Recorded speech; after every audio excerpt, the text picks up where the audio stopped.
할렐루야.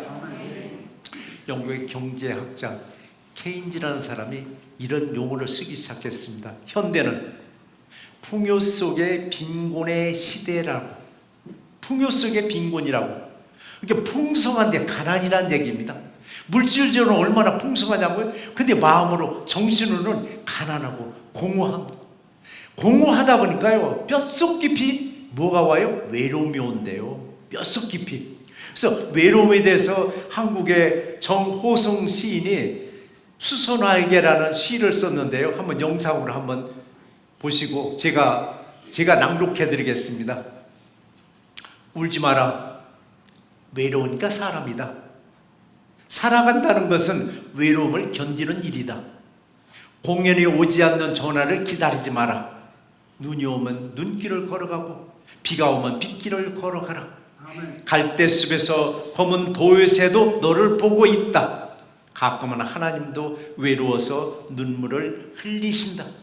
새들이 나무가지에 앉아있는 것도 외로움 때문이고 네가 물가에 앉아있는 것도 외로움 때문이다. 산 그림자도 외로워서 하루에 한 번씩 마을로 내려온다. 종소리도 외로워서 울려 퍼진다. 사람이요, 외로움이 뼛속까지 파고들면 울더라고요. 근데 외로움이 길어지다 보니까요, 그 다음 단계 또 나오더라고요. 우울증으로 펼쳐지더라고요. 그러니까 우리가 울지 말라고 했더라고요. 외로움을 탄다는 건 이게 사람이라고 했습니다. 사람. 그러니까 비가 오면 빗길을 걸어가고 눈이 오면 눈길을 걸어가라. 눈길 걸어가라. 살아간다는 것은 외로움을 견디는 것이다라고. 가끔은 하나님도 외로워서 눈물을 흘린다고 했더라고요. 2018년도에 영국에 새로운 부처가 신설됐습니다. 없던 부처입니다. 이름도 생소하게 외로움부입니다. 외로움부. 장관급입니다. 2018년도에 영국에 얼마나 심각했으면, 외로운 사람들, 고독한 사람들이 얼마나 많았으면 정부 기구에 외로움부라는 장관을 세워서 그걸 해소하게 하라고 했을까? 우리도 외로울 때가 있습니다. 이민자들이 참 외로움을 많이 타는데 외로움도 질병일까요? 외로움도 질병이라고 여기세요? 사람들은 아니요, 외로움은 질병이 아니야 라고 하는데요, 요즘 뭐라고 하냐면 외로움은 개인의 질병이 아니라 사회적인 질병이라고 광범위하게 정의를 좀 하고 있습니다. 사회적인 질병이라고. 그리고 또 외로움은요, 사람을 차별도 안 해요. 누구나 찾아가요. 잘 나가는 사람이든 좀 뒤처진 사람이든 잘난 사람들 못난 사람이든 외로움은 누구도 차별 없이 찾아가고 있더라고요. 그럴지라도 우리들은 누구와 동행한다고요? 주님과 동행할 때 어떤 외로움도 극복하고 승리하는 우리 새롭게 모두가 되시기를 제 이름으로 축원합니다. 여러분의 평생 동안, 내 평생 동안 여러분의 예배가 삶이 되고 삶이 예배가 될 때 외롭지 않게 주님이 항상 함께 해 주십니다. 예배는요, 가던 길을 멈추는 거예요. 가던 길, 세상 길을 딱 멈추는 거예요. 특별히 주일날 가는데 색깔이 무슨 색깔이에요? 빨간 색깔. 이 붉은 색깔은 신호등에서 무슨 표시 사인해요? 스탑하라는 사인이에요. 주일날 예배 드리지 않냐고 빨간색을 무시하고 그냥 달리면요, 대형 사고 나요. 대형 사고 나요. 6일간 열심히 주행하던 달리던 자동차가 빨간 신호등을 보고 딱 서야 돼요. 서서 어디라고? 예배 드리라고. 우리도 예배 드리기 위해서 세상 모든 삶에서 다 멈춰놓고 예배자가 되었습니다. 왜 세상 모든 일을 멈추고 예배자가 되어야 되는가 했더니 시편 96편 9절에 그랬습니다. 아름답고 거룩한 것으로 여호와께 경배할지어다. 온 땅이여 그 앞에서 떨지어다 라고 했습니다. 예배는요, 여러 생각을 다 접어놓는 거예요. 예배 드리면서도 예배 후에 있을 일을 가지고 머릿속에서 계속 돌리고 있으면요, 컴퓨터가 돌아가듯이 계속 열받고 있더라고요. 예배는 모든 생각을 내려놓고 일상의 삶에서 딱 스탑하고 예배를 통해서 하나님의 임재를 경험하는 것입니다. 하나님의 임재를 경험할 때 나는 외로운 사람이 아니구나. 나는 외로운 사람이 아니구나. 그리고 세상에서 당당하게 승리하는 우리 새날교회 모두가 되시기를 제 이름으로 축원합니다. 오늘 시간에 주신 말씀이 두 가지인데, 첫 번째 말씀은 감사함으로 깨어서 기다리라고 했습니다. 기다리라. 오늘날 현대인들의 가장 무서운 건 뭐 같아요? 우리는 코비드 팬데믹을 겪으면서 질병이 제일 무서운 걸로 여겼습니다. 질병이 왔을 때 온 세계가 다 멈춰 있었습니다. 얼마나 무서우냐고요? 그러니까 질병학자들이 외칩니다. 그거 봐, 인류의 역사는 질병의 역사라고. 그랬더니 전쟁을 연구하는 학자들은 아니야, 인류의 역사는 전쟁의 역사라고. 근데 맞는 말이요. 인류에서 가장 큰 역사적인 핵을 그을 때 보면은 질병이거나 아니면 전쟁이 있었습니다. 근데 전쟁과 질병보다도 더 무서운 게 뭐냐? 현대인들에게 외로움이 하나 또 따라다니더라고요. 외로움. 근데 외로움보다 더 무서운 게 또 하나 생겼습니다. 자연재해. 오늘날의 자연재해는 도저히 설명할 수 없는 사건들입니다. 과학적으로도 도저히 이게 입증이 안 되는 자연재해가 뻥뻥 터지는 거. 미국에서 한번 보세요. 도대체 저런 사건이 어떻게 해서 터질 수 있을까? 미국뿐 아니라 전 세계가 항상 긴장하고 있는 게 물과 불과 지진과 해일 아니냐고요. 만약에 우리 집 근처로 자연재해 불길이 막 오는 거예요. 산불이 나서. 여러분 어떻게 하시겠어요? 내 집 근처로 막 불길이 막 오는 거예요. 어떻게 하시겠느냐고요. 발만 막 동동동거리면서 바라만 볼 것인가? 아니면 그래도 뭐라도 건지려고 뛰어 들어갈 것인가? 내 집 안으로 뛰어는 들어갔는데 뭐를 먼저 건져 나올 것인가? 뭐를 먼저 건질 것인가? 순위가 정해지잖아요. 순위. 애완동물을 사랑했다면 1순위가 다 제껴놓고 뭐예요? 애완동물을 데리고 나올 것입니다. 내가 물질을 사랑했다면 그 무엇보다도 물질에 대한 서류에서부터 물질 등을 다 들고 나올 것입니다. 근데 들어가서 보니까 아무 생각이 안 납니다.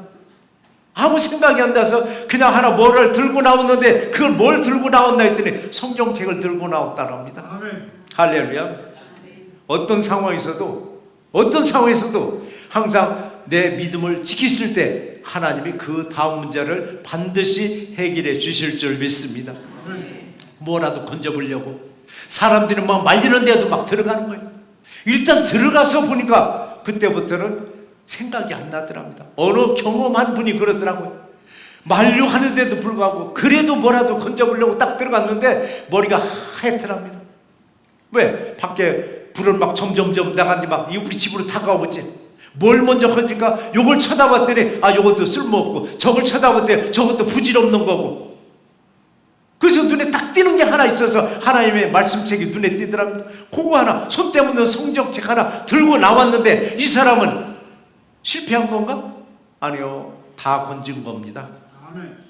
성경책 하나 들고 나왔는데 이분은 다 건진 거라고. 사도 바울이 아시아로 비두니아로 가고자 애썼을 때 예시형이 막아버렸습니다. 너는 아시아가 아니야, 마게도니아로 가라고. 마게도니아로 가는, 유럽으로 가는 그 배, 바울이 탄 배 안에는 유럽의 정신 문명의 모태가 실려 있었다고 아놀드 토인비가 그렇게 평가를 하더라고요. 아니, 바울이 탄 배 무슨 유럽의 정신 문명의 모태가 태웠느냐고요? 복음이 실려 있었습니다. 복음이 실려 있었습니다. 우리도 마찬가지입니다. 이것저것 챙기려고 하다가 생각이 안 날 때는 하나님의 말씀책, 바로 성경책 하나 들고 나왔을 때 그 모든 것을 다 들고 나온 거나 똑같습니다. 그래서 항상 깨어있으라고 했습니다. 42절 말씀 같이 한번 또 읽어보시겠습니다. 그러므로 깨어있으라. 어느 날에 너희 주가 임할는지 너희가 알지 못함이라고 했습니다.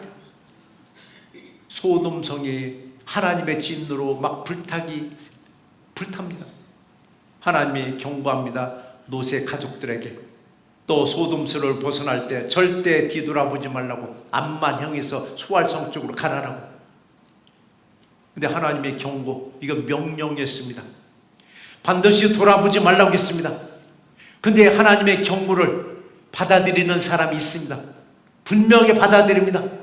근데 어느 사람은 그 경고를 무시하고 의심하는 사람이 있습니다. 또 어느 사람은 아예 그런 거 믿지도 않습니다. 의심하고 믿지 않은 사람이 대표적인 사람이 누구예요? 롯의 아내가 있었습니다. 롯의 아내 분명히 같이 들었습니다. 앞만 보고 가라고, 뒤돌아보지 말라고. 그런데 롯의 아내는 가다가 뒤돌아봤습니다. 왜 하나님의 명령을 무시하고 왜 뒤돌아봤을까? 왜 뒤돌아봤을까? 내 재산, 내 재산, 내가 어떻게 모은 재산인데 저렇게 헐헐 타고 있다니, 혹시라도 불 꺼지면 남은 게 있으려나? 아마 그 미련 때문에 뒤돌아봤는지 모르지만 뒤돌아보는 순간 소금 기둥이 됐다고 성경은 기록되어 있습니다. 우리도 마찬가지입니다. 이미 끝난 물질, 없어진 물질에 대해서는 미련 갖지 마세요. 그 없어진 물질 때문에 미련 가지고 자꾸 뒤돌아볼 때 나도 사망에 이를 수도 있습니다. 오직 앞만 보고 갈 때, 오직 주만 믿고 갈 때 없어진 물질 다시 채워주십니다. 근데 이게 우리가 믿음이더라고요. 끝내 그걸 아쉬워하다 보니까 결국 너도 죽고 나도 죽고 주저앉아 버리더라고요.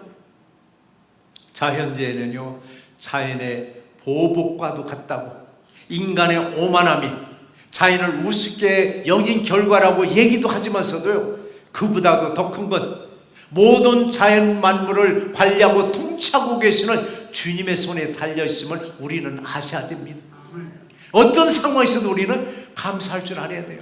어떤 상황에서도 우리는 깨어서 여러분 기도하셔야 됩니다. 기상청 일기예보 오늘날 잘 맞습니까? 내일 것도 안 맞아요. 오늘 것도 잘 안 맞아요. 옛날에는요, 일주일분씩 거의 비슷하게 맞았는데 오늘날에는 당일날 것도 도대체 종잡을 수가 없습니다.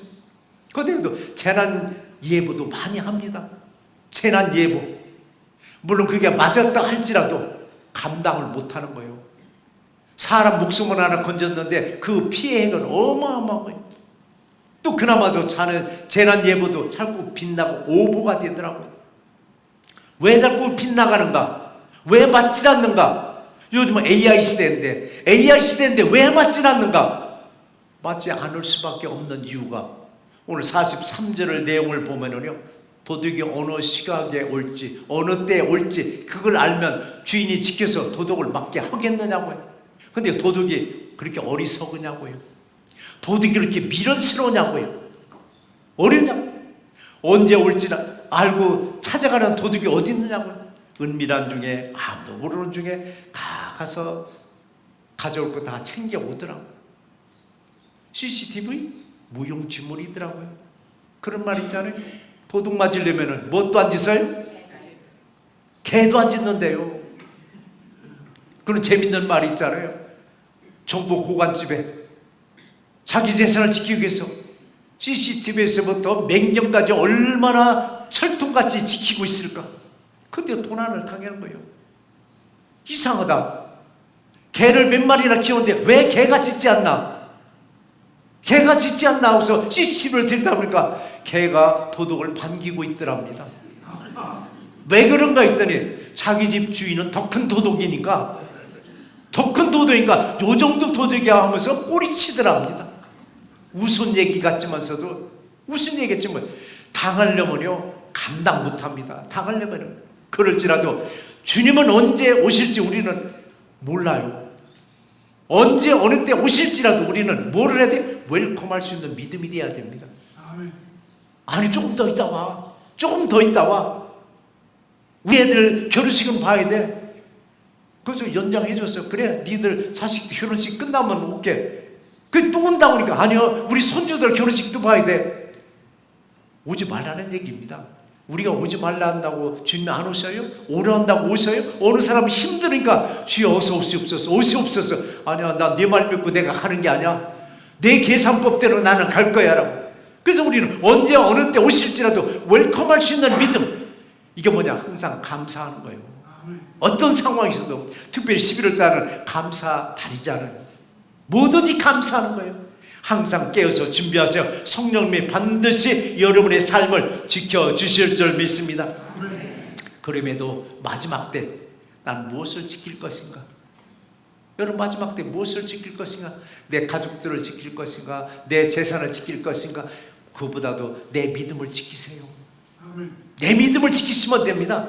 내가 나의 믿음을 지키면 돼. 뭘 마음으로? 감사한 마음으로 믿음을 지키고 승리하는 우리 새날께 모두가 되시기를 주의 이름으로 축원합니다. 두 번째 우리가 주신 말씀은 믿음의 문단속도 잘 해야 합니다. 믿음의 문단속. 성경은 경고합니다. 뭐를 경고하는가? 준비하라고. 뭐를 준비하라고? 주인이 오실 날을 맞이할 준비를 하라고. 주인은 누구냐고요? 재림의 예수님이요. 재림의 예수님 오실 날을 맞이할 준비를 하고. 이게 성경은 경고하고 있어요. 우리들에게 경고하는 말입니다. 이민자들이 가끔은 이사할 때가 있습니다. 내가 살던 집보다도 더 좋은 동네로, 더 큰 집으로 이사할 때가 있습니다. 이사할 때마다 그 찾는 조건이 몇 개가 있죠. 로케이션을 보고, 그 다음에 자녀들과 있으면 학군을 보고, 그 다음에 그 동네 경제력이 어떤가, 안전성은 어떤가, 이런 거 보면서 이사들을 해요. 그럼 세상에서 가장 살기 좋은 동네는 어떤 동네일까? 가장 살기 좋은 동네, 문단속하지 않고도 살 수 있는 동네가 가장 좋은 동네가 아닐까요? 문단속하지 않고서 살 수 있는 동네. 제가 살고 있는 동네, 그런저런 그냥 한 30년 살았는데요, 그냥 가난한 동네지만은 그렇게 문단속하지 않고 그냥 살아가는 동네요. 오래돼서 HOA도 없어졌습니다. 그냥 알아서 관리하는 동네입니다. 근데 문단속을 걱정스럽게 안 해도 돼요. 어느 때는 차 문도 다 열어놓고 자고, 어느 때는 문도 안 잠그고 잘 때도 있고, 또 아침에 보면 안 잠궜네? 차 타다 보면 문도 안 잠궜네? 안전하다 보니까 크게 신경 안 쓰는 거예요. 안 쓰는 거예요. 그렇다고 문단속 안 넣냐고요? 문단속 해요. 왜냐면 안 할 수밖에 없는 거예요. 안전하다. 그때 내가 잠들어 버리더라고. 잠들 때 도숙 선생을 오셔요. 그리고 우리도 마찬가지예요. 안전하다. 언제 오겠어? 잠든 사이에 재림의 예수님 오시더라고요. 오셔요. 그래서 우리는 문단속을 잘 하는데, 우리의 믿음의 문단속도 잘 하셔야 돼요. 어느 분 그래요. 아이고, 나는 걱정하지 마세요. 저 가끔 신소리 많이 들어요. 장담하는 소리. 목사님, 저는 걱정하지 마세요. 다른 사람들이랑 관리 잘하세요.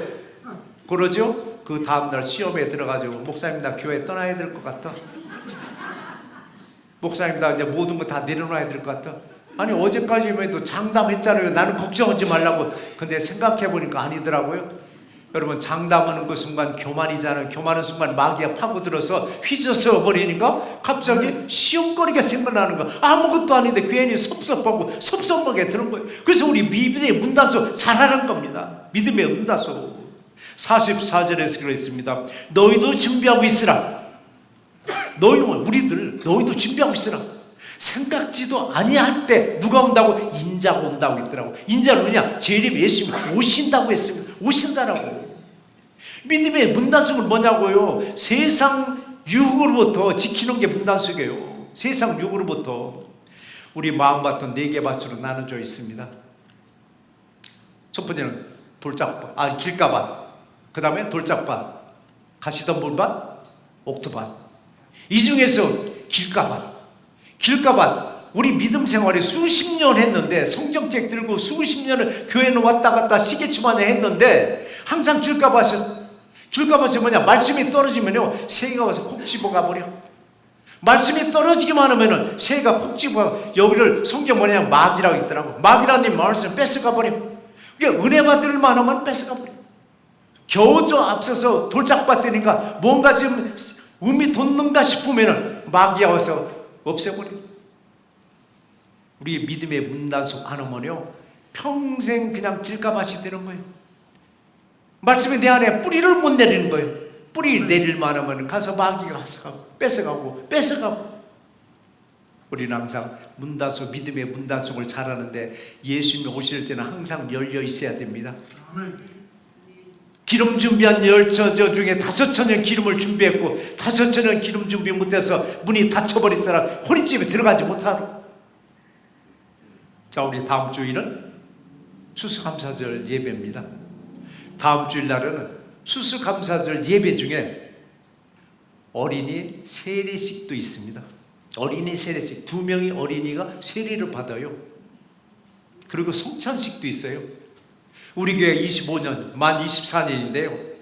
유아세례 잘했습니다. 유아세례도 있고, 아이들이 16세 되면 입교식도 했고, 어른들이 되면 세례식도 있었어요. 이 중간에 되는 그 아이들 어린이 세례는 저희도 처음입니다. 얼마나 설레고 얼마나 기대감이 되느냐고요. 야, 하나님이 이제는 어린이들까지도 세례받게 하는구나. 왜? 유아세례에 딱 놓치면 이게 이제 어린이 세례로 가요. 그렇지 않으면 16세 돼서 정식 세례를 받든지, 그래도 어려서부터 어린이 때라도 세례 예식을 통해서 정말 하나님의 거듭난 백성으로 만들어주는 게 바로 어린이 세례입니다. 그리고 마지막 주일은 30일부터는요 대강절 주일입니다. 대강절 절기. 대강절 절기는 마음문 활짝 열어놓고 아기 예수 오심을 준비하고 기다리는 절기입니다. 대강절 절기는 보통 제가 3번을 나눠서 합니다. 사람들은 그럽니다. 아니, 대강절이 무슨 절기길래 3번씩이나 나눠서 하느냐고. 대강절이 굉장히 중요한 절기입니다. 기독교 교회력으로 볼 때 대강절이 첫 번째 달입니다. 대강절이 첫 번째. 마지막에 절기가 추수감사절이고 끝나면은 바로 새로 시작하는 게 대강절입니다. 대강절, 바로 아기 예수 오심을 준비하고 기다리는 우리 새롭게 모두가 되시기를 주의 이름으로 축원합니다. 인생의 위기에서 나는 무엇을 지킬 것인가? 여러분의 신앙의 마지막 때 무엇을 지킬 것인가? 인생 속에서 내가 가장 중요하게 여기고 지켜야 할 것은 무엇일까? 눈에 보이는 것을 지킬 것인가? 아니면 눈에 보이지 않는 내 믿음을 지킬 것인가? 인생의 위기에서 믿음의 문나속 정말 잘 하셔야 됩니다.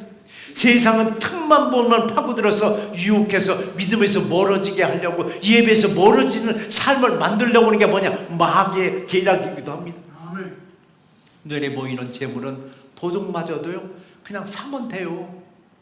도둑 맞은 거 다시 구입하면 돼요. 근데 믿음을 한번 도둑 맞으면요 그걸 회복하는 데 시간이 많이 걸립니다. 그래서 우리는 믿음의 문단 속 자리에서 믿음만을 간직하고 믿음만을 보관하고 있다면 45절에서 어떤 축복을 주시는가 같이 한번 읽어보시겠습니다. 충성되고 지혜 있는 종이 되어 주인에게 그 집 사람들을 맡아 때를 따라 양식을 나눠줄 자가 누구냐.